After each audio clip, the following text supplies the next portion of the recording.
안녕하세요. 오늘의 데일리 뉴스레터에 오신 것을 환영합니다. 1. 삼성의 가장 큰 목표가 이루어졌다. 2. TSMC의 1급 비밀 정보는 삼성의 손에 있습니다.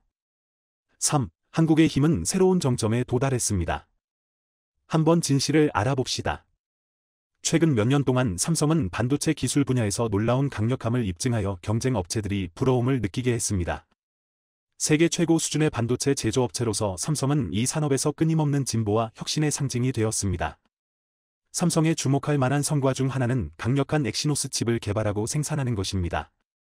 이 칩들은 뛰어난 성능과 저전력 최적화를 충족시키며 회사의 주요 스마트폰 제품군에 통합되었습니다. 선도적인 제조 기술 덕분에 삼성은 칩의 크기를 줄여 스마트폰 디자인을 가볍고 얇게 만들면서도 높은 성능을 유지할 수 있었습니다. 파운드리 분야에서도 세계 1위를 거머쥐겠다는 삼성의 목표가 조만간 이루어질 것으로 보입니다.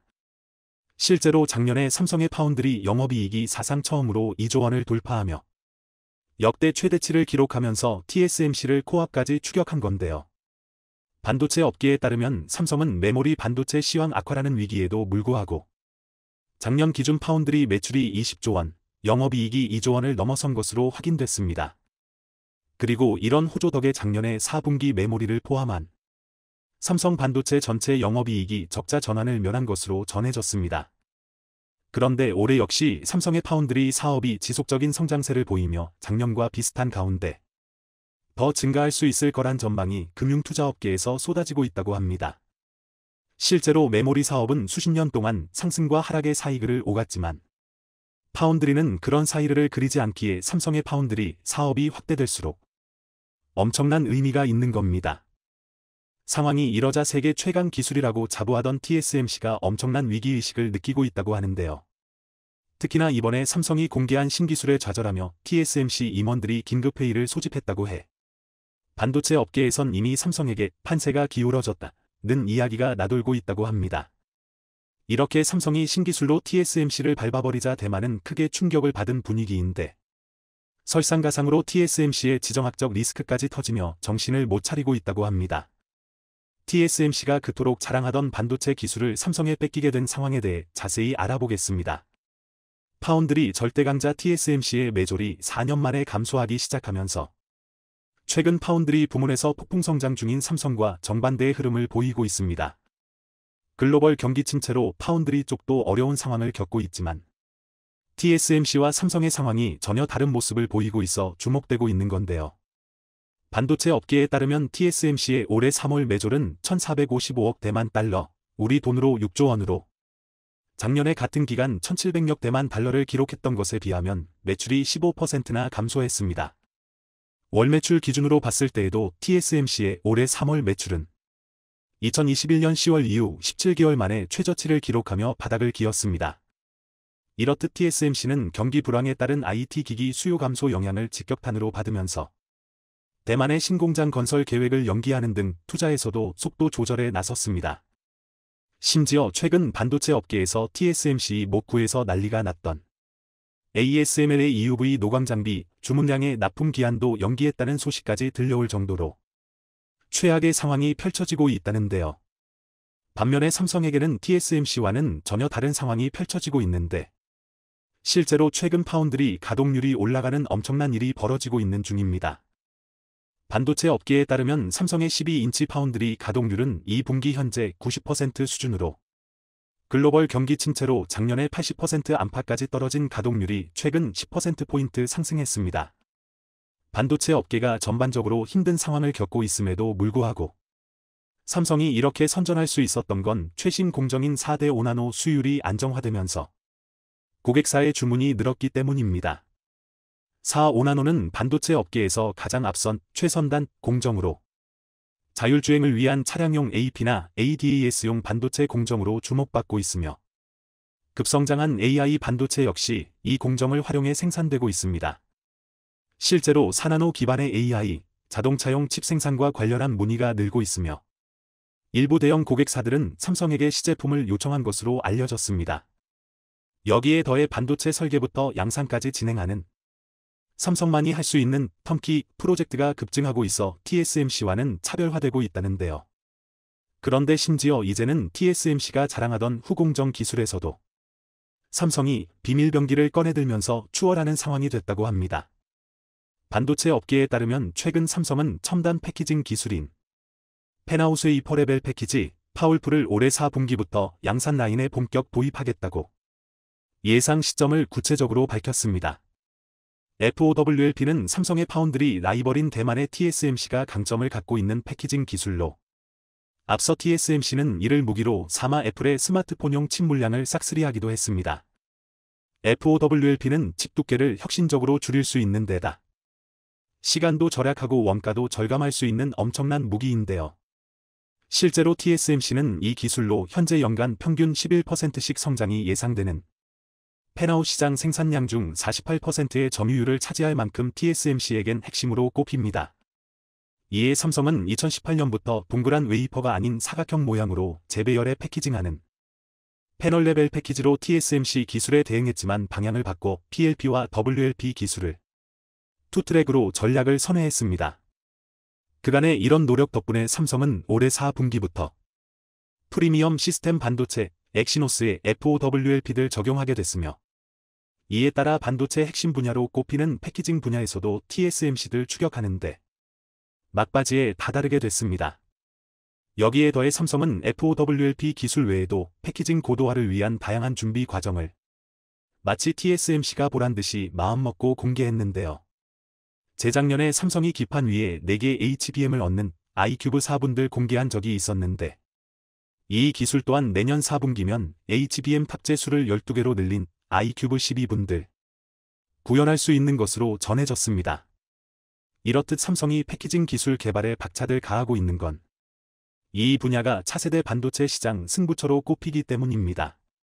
실제로 반도체 업계에서는 수엠폭의 미세 회로를 만드는 전 공정 작업이 한계에 다다르자 각종 칩을 하나의 반도체처럼 합치는 이종결합 2.5D, 3D 패키징을 적극 도입하고 있습니다. 파운드리 1위 TSMC 역시 고급 패키징에 공격적으로 투자했는데 이를 바탕으로 애플은 물론 엔비디아 등 반도체 큰손들의 수주를 따낼 수 있었습니다. 사실 삼성의 패키징 투자는 다른 반도체 회사에 비해 늦은 편이지만 청출어람이라는 말이 떠오를 정도로 빠른 속도로 TSMC 기술을 추격하며 이제 이를 뛰어넘고 있는데요. 실제로 최근 삼성에서 FOWLP 기술을 발표하자 충격먹은 TSMC 임원들이 긴급회의를 소집하는 등 허겁지겁 대책을 세우기에 바빴다는 후문입니다. 현재 TSMC 내에서는 이제 마지막 남은 희망이었던 독점 기술인 패키징마저 삼성이 추월하면서 최대 고객인 애플도 삼성에 뺏기는 것 아니냐는 우려가 크다고 하는데요. 특히나 삼성의 지난해 패키징 투자율이 TSMC의 절반도 안 되는 상황에서 이런 성과를 낸 거라 본격적인 투자가 들어가면 어떤 일이 벌어질지 벌써부터 멀멀 떨고 있다고 합니다. 그리고 최근의 이런 상황은 앞서 삼성이 반도체 패키징 분야의 투자를 확대하며 힘을 실었기 때문에 효과가 나올 수 있었던 것으로 TSMC만큼 투자를 늘린다면 엄청난 병기가 추가로 더 나올 것으로 보이는데요. 실제로 앞으로는 패키징 분야의 투자를 늘릴 수밖에 없는 상황으로 전공정 분야에서 반도체 미세화 경쟁이 한계에 달하면서 패키징 분야에서 승부를 봐야 하기 때문입니다. 패키징이란 여러 종류의 반도체 칩을 하나의 기판에 효율적으로 담는 기술을 말하는데 앞으로 파운드리 업계 주도권을 잡기 위해선 패키징 기술 개발이 필수가 된 겁니다. 실제로 최근 애플, 구글 등 IT 기업들도 독자적으로 칩을 개발하기 시작하면서 반도체를 고객사 입맛에 맞게 제작하는 파운드리 패키징 업체들이 가파른 성장세를 보이고 있는데요. 또 6G 기술과 자율주행차 등 미래 먹거리로 떠오르고 있는 분야에서 고성능 반도체를 필요로 하면서 패키징 기술은 이제 필수가 됐습니다. 이런 흐름에 삼성도 첨단 패키징 공정에 집중하고 있는데 작년엔 조직 개편을 통해 첨단 패키지 사업 전담 조직인 어드밴스드 패키지 팀을 신설하며 본격적으로 힘을 실었습니다. 반면에 TSMC는 삼성과 달리 세계 곳곳에 공장을 신축하면서 예산을 낭비하고 있는데요. 중국의 침공을 대비하기 위해 리스크 분산용으로 해외에 공장을 신축하고 있지만 메인이 일본이라 지진, 화산과 같은 자연재해 리스크가 더 가중될 전망입니다. 실제로 현재 TSMC는 일본 구마모토현에 12에서 28나노의 자동차용 반도체를 제조할 새 공장을 짓고 있는데 추가로 독일 드레스덴에도 자동차용 반도체 공장을 짓는 사업을 추진하며 전쟁 과감한 모습을 보였습니다. 그런데 이렇게 TSMC의 공장이 해외로 자꾸 나가고 있어 기술 유출 우려와 더불어 대만 내 산업 기반이 약화될 수 있다는 우려가 커지고 있다는데요. 실제로 TSMC 지분을 단기 매도한 워런 버핏 버크셔 해서웨이 회장도 지정학적 리스크가 주된 이유였다고 대놓고 밝히면서 TSMC가 처한 암울한 상황을 단적으로 드러내기도 했습니다. 대만 문제를 둘러싸고 미중 갈등이 고조되고 있어 TSMC 투자의 위험이 따른다고 판단한 것으로 보이는데요. 삼성이 파운드리 분야에서 TSMC를 완전히 꺾고 반도체 밸류체인에서 세계를 압도하는 진정한 1등 기업이 되는 날이 머지않아 보입니다. 최근 러시아 우크라이나 상황을 지켜보며 가장 불안에 떨고 있는 국가는 다름 아닌 대만입니다. 중국은 지속적으로 대만의 영토와 반도체 산업을 탐내며 동남아시아와 태평양으로 진출하기 위한 주요한 길목에 위치한 대만을 자신들의 영향권에 두기 위해 수단과 방법을 가리지 않고 있습니다. 중국이 항공모함을 만들고 있는 이유 또한 미국에 맞서서 아시아 태평양 패권을 차지하기 위함으로 그 시작은 대만을 완전히 자신들의 영향권 안에 두는 것입니다.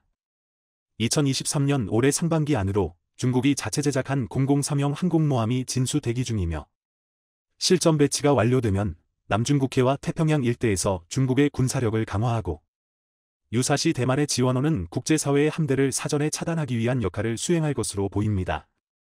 중국이 대만을 자신들의 영향권으로 두게 되면 세계 패권이 바뀔 수도 있는 중대한 사건이 됩니다. 먼저 대만 앞바다를 통해 중동의 석유를 수송받는 한국과 일본이 직접적으로 타격을 받게 됩니다. 석유를 비롯한 에너지 수송 루트뿐만 아니라 중동과 유럽으로 향하는 무역항로 역시 이곳을 지나기에 대만과 인근 바다가 중국의 영향권으로 넘어간다면 한국과 일본은 에너지 수급과 무역항로에 큰 타격을 받게 됩니다. 미국 역시 마찬가지입니다. 주한미군과 주일미군을 배치하여 북한과 중국 그리고 러시아를 견제하고 있는 미국은 대만 앞바다에서 영향권을 잃게 되면 안정적인 에너지 공급이 불가능하게 되어 원활한 작전 수행이 불가능하게 됩니다.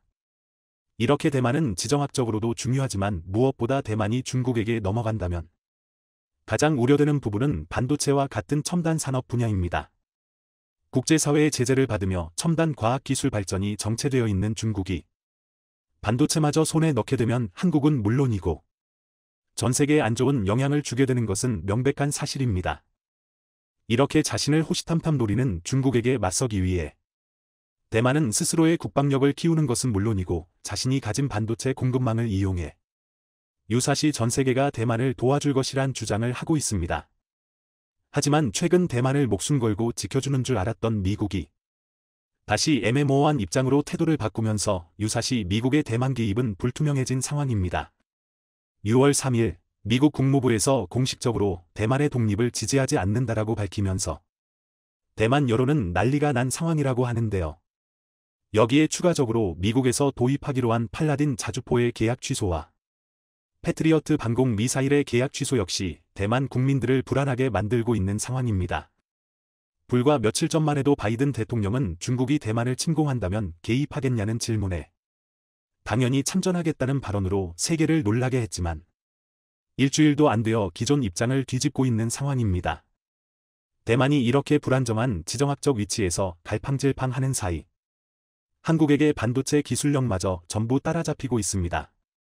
미국은 며칠 전 정상회담을 통해 대만이 아니라 한국과 첨단 기술 동맹을 맺었고 대만은 기술력과 공급망 주도권을 한국에게 전부 내어주면서 미국이 대만을 지켜줄 필요성이 사라지고 있는 상황인데요.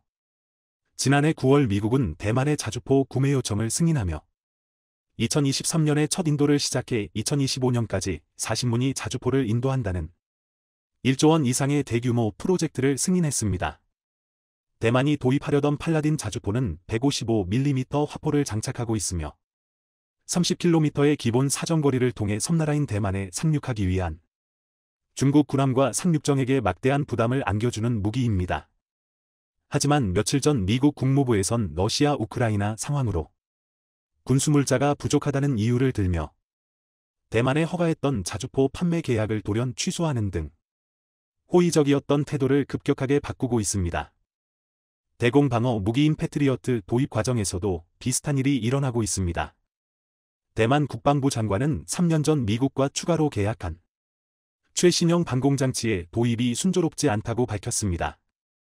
대만 현지 언론에 따르면 미국과 대만이 합의해 도입하기로 계획한 사거리 확장형 패트리어트 도입 프로젝트가 사실상 좌초위기에 놓였다고 밝히며 2025년 배치를 완료하기로 한 계획이 달성하기 어려운 지경에 놓였다고 말했습니다. 패트리어트 방공 시스템은 최대 40km 고도까지 요격할 수 있는 최첨단 대공 미사일로서 대부분의 중국산 탄도 미사일을 요격 가능한 장비입니다. 이런 최첨단 장비가 도입되기로 예정되었지만 입장을 바꾼 미국 정부의 판매 거절로 인해 대만의 방어 능력에 구멍이 생기고 있다는 지적이 나옵니다. 며칠 전 미국과 일본의 정상회담 과정에서 바이든 대통령이 대만이 중국에게 침공당한다면 미군이 군사적으로 개입할 것이라고 대응 방안을 밝힌 것과 상당히 대조되는 계약 취소 결정입니다. 여기에 한술 더 떠 미국 국무부에서는 공식적으로 삭제되었던 하나의 중국 원칙과 대만 독립을 지지하지 않는다는 문구를 되살리며 대만 내부에선 미국에게 수십조 원짜리 반도체 공장을 지어주었지만 결과적으로 뒤통수를 맞았다는 여론이 급속도로 확산되고 있습니다. 일부 전문가들은 대만 문제와 관련해 미국의 계산이 전부 끝났다고 분석하며 대만은 미국이 자신들을 지켜줄 것이라 믿는 요소인 TSMC의 반도체 산업을 해외 이전시키고 있고 거기에다 한 발 더 나아간 미국은 한국과의 기술 동맹을 통해 안정적으로 반도체를 공급받기 위한 계획에 착수했습니다. 미국 입장에서도 대만이 중국에게 넘어가면 가장 거슬리는 부분은 반도체이기에 이것만 해결하면 미국의 경제적 손해는 최소한으로 줄이면서 자신들의 패권을 유지하는 것이 가능해지기 때문입니다. 대만 TSMC의 창업주인 모리스 창은 오래전부터 자신들의 기술력을 유지하고 대만을 반도체 요새로 만들기 위해 해외 공장 건설에 매우 부정적인 입장을 지녔습니다. 실제로 TSMC의 해외 투자는 창사 20년 동안 단 한 건도 없는 수준이었지만 최근 국제화 흐름에 조금씩 해외 투자가 늘어나고 있습니다. 여기에 가장 큰 비중을 차지하는 것이 TSMC의 외국인 지분입니다. TSMC는 설립 초기 대만 정부가 50%에 가까운 지분을 가지고 절반 정도의 국영기업으로 운영해왔지만 공격적인 기술 투자와 글로벌 경영에 맞춰 민영화에 나선 결과 현재는 아시아 최대의 시가총액을 가진 첨단 기업이 되었습니다. 그런데 문제는 TSMC의 지분 중 무려 78%가 외국인 지분으로 대만 국적이 아닌 외국인들이 TSMC를 소유하고 있는 것입니다. 즉 78%의 외국인들이 대만 TSMC의 향후 투자와 공장 건설 등 주요한 경영 현안을 결정하고 있는데요. 최근 들어 대만의 외국인 지분율은 급격하게 늘어나며 늘 중 대부분이 미국계 지분인 것으로 파악되고 있습니다. 이런 미국계 주주들의 의사대로 대만 TSMC는 창업주의 뜻과는 반대되게 해외 공장 건설과 연구개발센터 건설 등 대만에서 벗어나 수십조 원 규모의 새로운 공장을 짓고 있는데 가장 대규모로 투자한 곳은 다름 아닌 미국입니다. 미국에 지어질 공장은 대만 현지 공장보다 최신식 시설과 대규모의 생산 능력을 갖춘 것으로 알려졌습니다. 즉 미국계 대주주들이 대만의 TSMC 경영에 참가해 대만의 반도체 공급망을 미국으로 옮겨온 것으로 이는 향후 대만과 중국의 충돌이 발생하여 반도체 공급이 불안정해졌을 경우에 대비한 미국의 대응이라고 보는 시각이 지배적입니다. 하지만 반대로 생각해보면 대만에게는 오히려 안 좋은 결정입니다. 미국이 자국 본토에 최신식 반도체 공급망을 갖추고 있기에 중국으로부터 대만을 지켜줘야 할 명분이 사라졌다는 것입니다. 따라서 대만 TSMC의 해외 투자가 활발해지면 활발해질수록 대만은 스스로 지킬 수 있는 힘을 길러야 한다는 주장이 나오고 있습니다. 미국이 대만의 반도체를 놓고 있는 이유 중 하나로 대만의 기술력에 한계가 왔다는 평가도 나오고 있습니다. 대만 TSMC의 최대 고객인 애플의 칩셋은 지난번 아이폰과 동일하게 5나노 공정을 그대로 유지할 것으로 보입니다. 대만은 그동안 3나노와 4나노를 개발했다고 밝히며 이번 하반기에는 3나노를 상용화하겠다고 다짐했지만 공정 수율과 양산성의 문제로 이번 하반기 출시가 불투명한 상황입니다. 대만 현지 언론 매체의 보도를 인용하면 내년인 2023년까지 3나노와 4나노의 양산에 나서지 않을 가능성도 제기되며 대만의 반도체 미세 공정이 5나노에서 정체되었다는 분석을 하고 있습니다. 하지만 삼성은 이미 4나노 공정을 적용하여 퀄컴의 스냅드래곤 칩셋과 자체 엑시노스 칩셋을 생산하고 있습니다. 이에 반도체 업계에서는 TSMC가 3나노는 물론이고 4나노에서도 공정 수율을 향상시키는 데 어려움을 겪고 있다고 판단하고 있습니다. 최근 몇 년 동안 반도체 업계에선 삼성의 기술력과 공정 수율이 대만 TSMC에 뒤처진다는 식의 보도를 했지만 3나노 공정에선 완전히 판이 뒤집힐 것으로 보입니다. 기존의 TSMC가 장악한 파운드리 시장의 삼성전자는 2010년도부터 본격적으로 뛰어들며 굉장히 짧은 시간 내에 많은 발전을 이뤄냈습니다.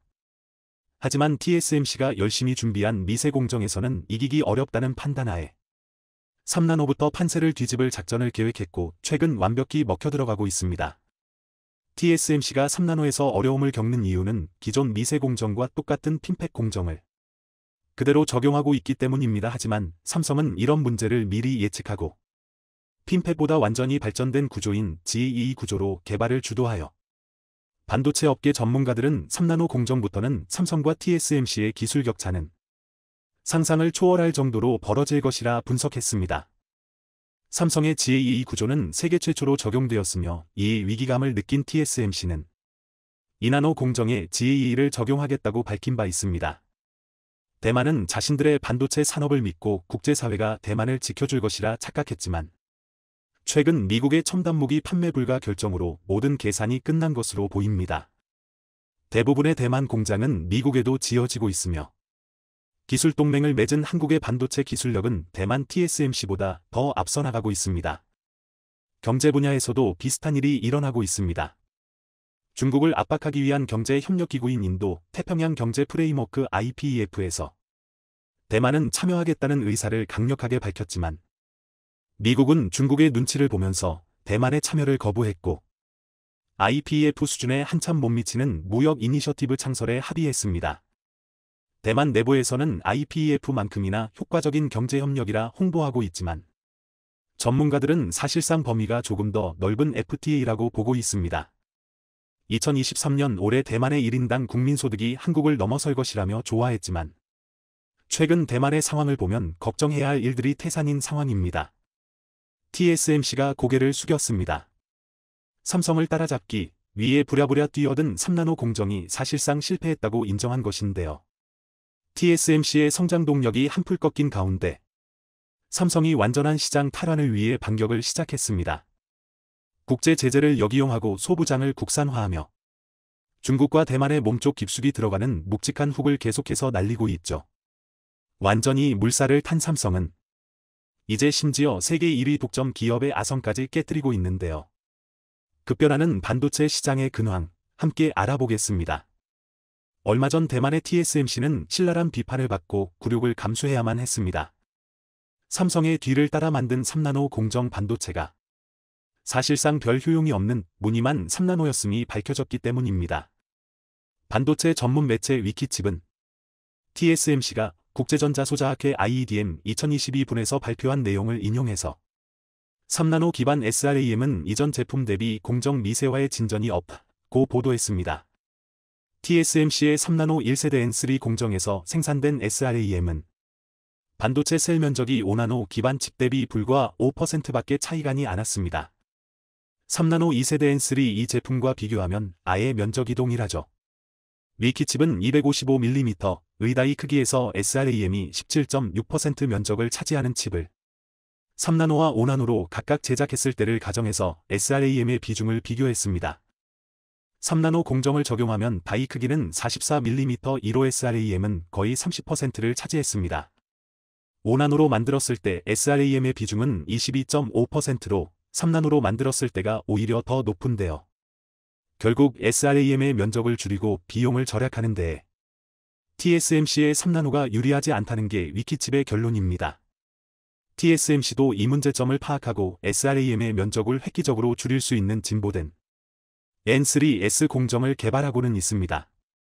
다만 N3S 칩은 2024년에야 생산될 전망이라서 당분간 TSMC의 3나노 공정은 5나노 대비 경쟁력이 없을 것으로 보입니다. 가뜩이나 TSMC는 수율 문제로 3나노 공정 양산에 어려움을 겪고 있었습니다. 당초 9월에 생산을 시작할 계획이었지만 수율 개선을 위해 4분기 말로 미뤄졌었죠. 여기에 엎친 데 덮친 격으로 미세와 논란까지 겹치며 TSMC의 악재가 되고 있습니다. TSMC가 경쟁력을 잃는 사이 삼성은 이미 세계 최초로 3나노 공정 양산에 성공하고 여러 고객사로부터 러브콜을 받고 있습니다. 벌써 엔비디아와 퀄컴, IBM, 바이두 등을 3나노 고객으로 확보했죠. 지난달 싱가포르에서 기관 투자자를 대상으로 열린 인베스터스 포럼 2022분에서는 파운드리 고객 수를 2027년까지 5.5배 이상 늘리겠다는 자신감을 내비쳤습니다. 이런 자신감의 배경은 비단 대만 TSMC의 실패뿐만이 아닙니다. 중국 반도체 역시 상당히 혹독한 겨울을 보내고 있기 때문입니다. 미국의 공격적인 제재가 효과를 보고 있는 것인데요. 중국 세관 해관총서에 따르면 중국은 지난달 13억 705만 달러, 한화 약 1조 6,700억 원어치의 반도체 장비를 사들였습니다. 이는 작년 11월보다 무려 36.5% 줄어든 것으로 2020년 5월 이후 최저치입니다. 미국의 강도 높은 제재 정책으로 14나노 이상의 시스템 반도체, 18나노 이상급의 D램, 128단 이상 낸드 플래시의 생산에 필요한 반도체 장비를 중국에 수출하려면 이제 미국 정부의 허가를 받아야 합니다. 이와 함께 특정 사양 이상의 반도체 수출도 제한했죠. 이에 따라 미국산 반도체 장비의 11월 중국 수출은 전년 동기 대비 절반 수준인 3억 4,900만 달러에 그쳤습니다. 일본 장비는 40% 감소한 6억 8,700만 달러, 한국 장비는 50% 줄어든 2억 2,700만 달러로 집계됐습니다. 중국의 11월 반도체 수입도 스마트폰과 PC 산업이 내수 부진과 선진국 주문 감소로 침체가 겹치면서 작년 11월 대비 27.2% 줄어든 300억 달러에 그쳤습니다. 미국의 전방위적인 제재로 반도체의 중국 내 생산과 소비 모두에 빨간 불이 켜진 것인데요. 이에 직격탄을 맞은 중국 반도체 기업들은 눈에 띄게 휘청거리고 있습니다. 올 들어 중국 반도체 기업 오너 백인의 총자산이 3할 가까이 줄어든 것으로 나타났습니다. 21일 홍콩 사우스차이나 모닝포스트는 중국 반도체 시장조 사업체 이지웨이닷컴의 자료를 인용해 매출 기준으로 상위 100개 반도체 기업 사업주의 올해 총자산이 지난해와 비교해 무려 28% 줄었다고 보도했습니다. 개인 순자산이 100억 위안을 넘는 중국 반도체 기업 사업주의 숫자도 지난해 22명에서 올해 17명으로 줄어들었죠. 미국의 제재는 생각보다 큰 효과를 발휘하면서 중국의 목을 옥죄고 있는 것입니다. 하지만 그 반동도 가볍지가 않습니다. 월스트리트 저널은 미국의 규제에 중국의 첨단 기술 경쟁력을 견제하는 효과가 있는 것은 분명하지만 미국 기업의 매출에도 큰 타격을 줄 수 있다고 분석했습니다. 규제 전까지 중국은 미국 내 기업들한테도 거대한 시장이었습니다. 어플라이드 머티리얼즈, 램리서치, KLA 등 미국 반도체 장비 기업들은 지난해 중국에 145억 달러 규모의 장비를 수출했던 바가 있었는데요. 규제 이후 이들도 상당한 피해를 받았습니다. 어플라이드 머티리얼즈는 2023 회계연도에 매출 25억 달러가 줄어들 것으로 내다봤죠. 램리서치는 규제 발표 직후 내년 매출이 20억에서 25억 달러 정도 감소할 것으로 예상했습니다. KLA도 12월로 끝나는 현 분기에만 매출이 1억 달러 감소할 것이라고 밝혔습니다. 비단 미국 기업뿐만이 아닙니다. 미국은 일본과 네덜란드 등 주요 장비업체 보유국들한테도 규제 동참을 요구했고 이는 뻔히 보이는 역풍을 함께 입을 것을 우려하며 미국의 요구에 반발했습니다. 결국에는 뜻을 굽히고 미국의 방침에 일정 수준 보조를 맞춰주기로 했지만 발갑지는 않은 상황이라 각자 다른 꿈을 꾸고 있는 상황이죠. 한국 역시 미국과 중국의 사이에서 발을 걸치고 있었던 만큼 적지 않은 피해가 예상되었는데요. 한국의 경우는 각 기업들의 과감한 도전으로 악재를 기회로 이용하는 기막힌 행보를 보이고 있어 전 세계 반도체 업계가 위기감마저 느끼고 있습니다. 삼성이 3나노 공정에 뛰어들어 세계 최초로 양산에 성공한 사례를 비롯해 한국의 크고 작은 반도체 기업들이 위기 돌파를 위해 움직이고 있습니다. 주된 전략은 바로 한국의 특기, 국산화인데요. 한국 반도체의 수건인 반도체 소재, 부품, 장비의 국산화, 소위 소부장 국산화 정책이 바로 그것입니다. 소부장 국산화에 성공하면 한국 반도체는 판로만 제외하면 중국과 엮이는 일이 없어집니다. 즉 미국의 강도 높은 제재를 피해가기가 쉽다는 것이죠. 한국의 경우 칩사 동맹에 참여하면서 내걸은 선제 조건이 중국에 대한 수출 규제에서 제외해줄 것이었는데요. 이를 통해 중국으로의 판로는 여전히 확보해둔 상태로 제재만 피해갈 수 있게 되었습니다. 소 부장 국산화의 또 다른 효과는 국외에서 발생하는 예기치 못한 위험 요소를 최대한 억제할 수 있다는 것입니다. 최근에는 러시아의 우크라이나 침공이 좋은 예시인데요. 하필이면 이 두 나라가 웨이퍼 노광 공정에 사용되는 엑시머 레이저의 원료인 네온가스의 주요 수출국이었습니다. 두 나라의 생산량을 합치면 전 세계 생산량의 무려 70% 이상이 될 정도였죠. 하지만 전쟁이 터지고 장기화되면서 러시아는 비우호국에 대한 수출을 제한했고 우크라이나는 산업 전체가 마비되어 버렸는데요. 네온가스의 가격은 즉시 천정부지로 솟구치기 시작했습니다. 6월쯤에는 그 수준이 극에 달해 전년 동기 대비 무려 55배나 비싸져 버렸습니다. 한국은 이런 추세에 발맞춰서 네온가스의 국산화에 나섰고 성공했습니다. 그간 국산화할 수 있는 기술은 있었지만 크게 주목받지 못했는데 국외에서의 리스크로 수요가 생기자 빠르게 생산성을 갖추고 발주처를 국내로 전환한 것입니다. 이를 통해 6월 톤당 290만 9천 달러에 달했던 네온가스 가격은 빠르게 안정화되기 시작했는데요. 국산화에 성공한 10월, 9월 대비 무려 69%나 하락한 77만 6,600달러까지 가격을 억누르는 데 성공했습니다. 국산화의 효과를 톡톡히 본 반도체 업계는 소부장 중 가장 허들이 높은 장비의 국산화에 도전합니다. 반도체 장비는 단 몇 군데의 유니콘 기업이 독점하고 있는 경우가 많기 때문에 삼성과 SK 등 국내 반도체 산업을 이끌고 있는 기업들이 국내 중소규모 소부장 기업들과 손을 잡고 독점 시장에 도전하겠다는 포부를 밝혔던 것입니다. 삼성은 현재 네덜란드의 ASMLY 독점하고 있는 극자외선 노광장비 EUV의 국산화에 뛰어든 상태입니다. 반도체 공정에서 가장 중요하다고 해도 과언이 아닌 장비인데요. 이 노광장비 중에서도 극자외선을 쏴서 3나노급 초정밀 가공이 가능한 EUV 기술은 ASML이 사실상 시장 전부를 독점하고 있는 상황입니다. 3나노 공정의 기업의 운명을 건 삼성의 입장에서는 EUV 기술을 손에 넣을 수만 있다면 TSMC와의 경쟁에서 아이 확실한 우위를 챙겨갈 수 있기 때문에 누구보다도 절실하죠. 독점 시장을 쥐고 있는 만큼 ASML제 EUV 장비의 가격은 상상을 초월하는데요. 모델에 따라 대당 3천억에서 5천억 원에 달하는 데다 공급량도 연간 50에서 60대 수준이라 몇 안 되는 반도체 기업들끼리 이 장비를 얻기 위해서 피터지는 경쟁을 하고 있는 실정입니다. 만약 EUV 장비를 국산화하는 데 성공한다면 장비 수출 가능성을 차치하더라도 엄청난 비용을 아낄 수 있게 됩니다. 현재 삼성은 소부장 기업 이솔, 자회사 세메스와 함께 EUV 기술의 획득에 뛰어들어 어느 정도 성과도 거둔 상태인데요. 지난 10월 세메스가 개발한 EUV용 트랙 장비는 퀄 테스트의 통과에 내년쯤 양산 라인에 적용될 예정이고 공정 오류를 잡아내는 마스크 리뷰 설비 역시 이솔의 주도하에 상용화의 성공에 고객을 유치하는 작업 중에 있습니다. 네덜란드의 ASML은 쫄지에 생각지도 못했던 곳에서 강력한 경쟁자가 나타나 당황스러운 상황. 머릿수와 저가 공세로 잠시 우위를 가져갔던 중국과 대만도 시간이 지나며 결국 기술을 가진 한국에 다시 왕자를 내주고 있습니다. 언제나 끊임없이 도전하고 혁신하는 기업이 시장에서는 선택받는 법이죠. 한국 기업의 멈추지 않는 도전 정신이야말로 결국 빛을 보게 되는 것입니다.